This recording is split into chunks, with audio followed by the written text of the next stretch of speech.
Hola, salam Just Talk.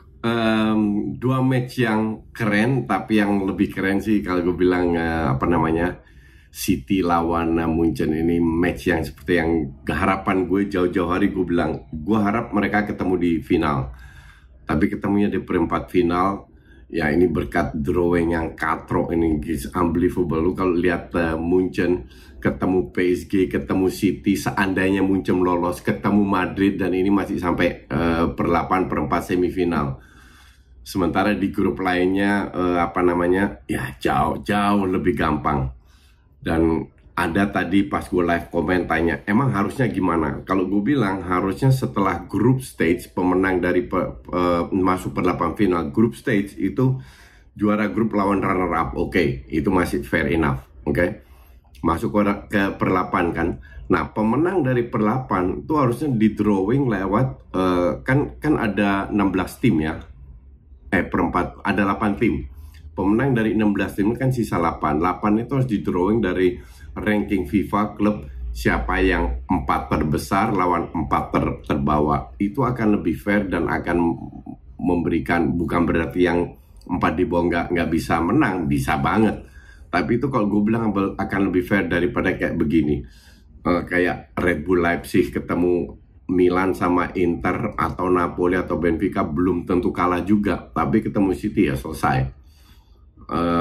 Belum Chelsea, jadi Madrid, PSG, Munchen, City, Red Bull, Chelsea itu semua di sisi banner yang berat lah. But inilah Champions League. Gue mau bahas ini dulu, Inter lawan Benfica. Benfica lagi on fire banget, walaupun kemarin mereka sempat kalah lawan Porto. Nah, kalau kita lihat performa Inter, nah ini emang naik turun naik, bener-bener roller coaster. Minggu ini menang, besok kalah, terus seri, terus menang lagi, terus sampai sekarang berada di rank 5. Jadi performa Inter itu nggak bagus, bisa dibilang nggak konsisten lah. Ketemu Benfica yang kemungkinan besar akan jadi juara di kandang Benfica. Inter 3-5-2, Zeko sama Martinez. Benfica 4-2-3-1, Neres cadangan, Joao Mario, Ornes, Silva sama Ramos di depan. Ini kalau gue bilang pertandingan apa ya? Pertandingan yang cukup seru dari sisi jual beli serangan, tapi sisi taktikal ya standar banget, nggak jelek tapi standar. Cuman Inter ini terutama defense-nya itu luar biasa. Asli defense-nya luar biasa. Mereka dapat 2 gol, 1 penalti Lukaku dan 1 heading. Emang banyak ya, typical Inter, banyak sekali crossing dari sayap kiri kanan, bahkan Dumfries dapat peluang besar untuk bisa cetak 3 gol. Cuman finishingnya Benfica itu jelek banget ya. Asli jelek banget. Begitu banyak peluang mereka dapatkan, walaupun defense-nya bagus, tapi juga bener-bener finishing yang bener-bener buruk banget. Sehingga ya gue bilang ini agak kejutan bahwa mereka kalah di kandang. Tapi ya kembali lagi, semua masih terbuka. Gue bilang masih ada peluang, ini akan seru di Milan nanti di leg kedua. Oke? Nah, kita ke big match City lawan Munchen. Tapi sebelum gue bahas big match itu, saksikan dulu yang satu ini. Pakai Next Parabola. Yakin nih bukan piring, kecil banget. Instalasi mudah, kualitas gambar jernih, gratis 100 channel terlengkap. Pakai Next Parabola jadi maksimal.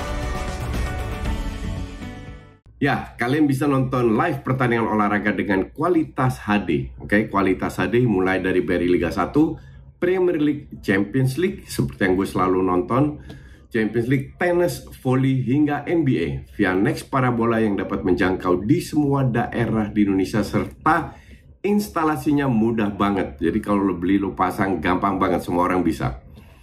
Mumpung lagi ada promo berkah Ramadan spektakuler di bulan April, kalian bisa dapatkan diskon 20.000 untuk berlangganan paket premium sport 30 hari.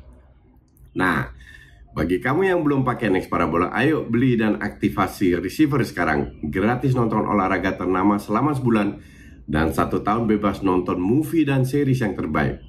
Yuk pakai Next Parabola dan beli paketnya sekarang untuk keluarga di rumah. Link ada di deskripsi di bawah ini. Oke? Ingat, nonton Parabola, ingat Next Parabola. Kita ke big match-nya. Big match-nya itu, lihat line up-nya dulu. Beberapa match terakhir, City merubah sistemnya, terutama dari sisi menyerang, dari sisi membangun serangan. Yaitu 5 pemain bertahan, 5 pemain menyerang. Ake, Diaz, Akanji, 3 center back di belakang. Ake lebih ke kiri, Akanji lebih ke kanan. Didukung dengan 2 DM, Rodri, Stones. Di depan ada Grealish di kiri, Bernardo Silva di kanan.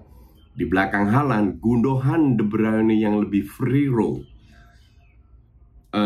Karena Gundogan udah bertahun-tahun sama Bernardo Silva bermain bareng, jadi mereka saling tahu kapan mereka harus masuk, buka ruang dan lain-lain. Jadi ini udah nggak masalah. Sementara ketemu Munchen yang bermain 4-2-3-1, Davies di back kiri, Pavard back kanan.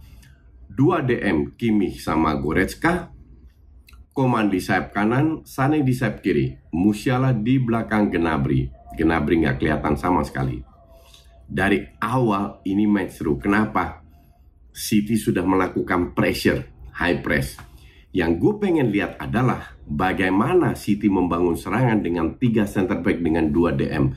2 DM ini punya peran sangat penting karena mereka butuh bola, mereka lakukan distribusi bola ke 4 pemain depan, 5 plus Haaland, tapi lebih ke 4 pemain depan. Oke. Kalau mereka bermain jelek, salah passing terus, ini bisa di counter dan itu membahayakan. Jadi pada saat mereka membangun serangan, Munchen pun melakukan high press.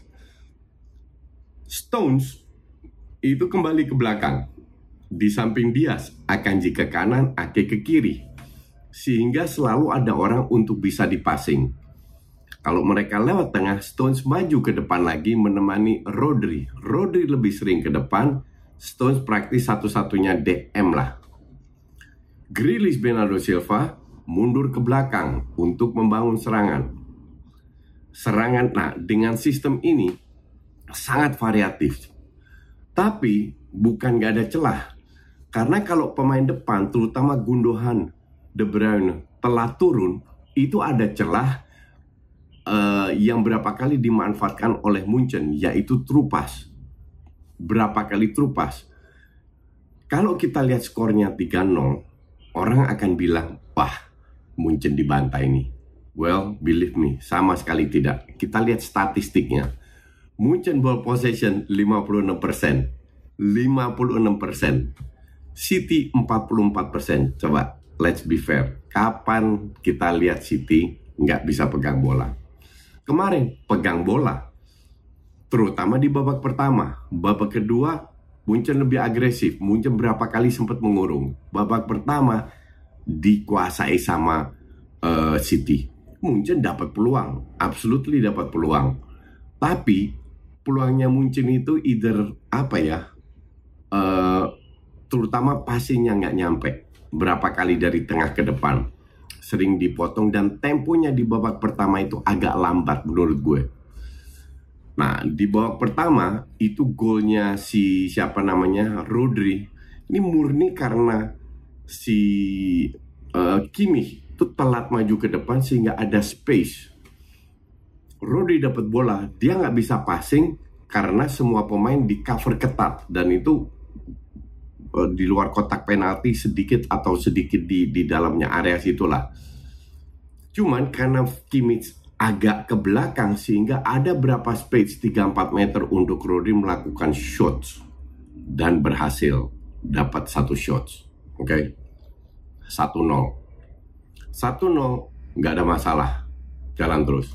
Masuk ke babak kedua. Kedua dari awal Munchen sudah mulai agresif.